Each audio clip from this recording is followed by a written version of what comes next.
আসসালামু আলাইকুম দর্শক। হাইব্রিড লম্বা জাতের পটল, অনেকেই আপনারা খাটো জাতের পটল চাষ করেন, তাদেরকে বলতেছি আপনারা হাইব্রিড লম্বা জাতের পটল যদি চাষ করেন, এটা ফলন কেমন আর চাহিদা কেমন ভাই? এটা ফলন হচ্ছে সর্বোচ্চ বেশি, কারণ এটা লম্বা জাতের পটল। আপনারা দেখতে পাচ্ছেন যে প্রতিটা পটলগুলো দেখেন ডোরাকাটে এবং লম্বা জাতের পটল। তো দর্শক, পটল কিন্তু আমরা জমি থেকে উঠানো হয়েছে, তারপরে যেগুলো পটল আছে আপনাকে দেখানোর চেষ্টা করতেছি। তো দেখেন, এটা চাহিদা বলতে কি বলবো, এটা বাজারে নিয়ে যাওয়া মাত্রই এটা অন্যান্য পটল থেকে, খাটো জাতের পটলের থেকে এটা আগে বিক্রি হবে। এটা নতুন জাতের পটল ভাই। যদি কেউ চারা নিতে চায় তাহলে কিভাবে পাবে? আমরা এই চারাটা কুরিয়ার মাধ্যমে আমরা সারা দেশে পাঠিয়ে থাকি। অনেক ভালো মানের চারা।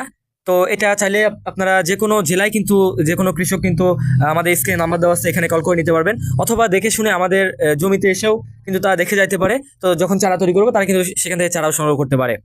সেরা বীজ, সেরা ফসল, যারা চাষ করবেন এখনই দ্রুত যোগাযোগ করতে পারেন। আর এই যে দেখেন, এই যে এগুলো হচ্ছে চারা, এই চারাগুলাই কিন্তু আমরা দেশের সকল জেলায় কিন্তু পৌঁছে দিয়ে থাকি।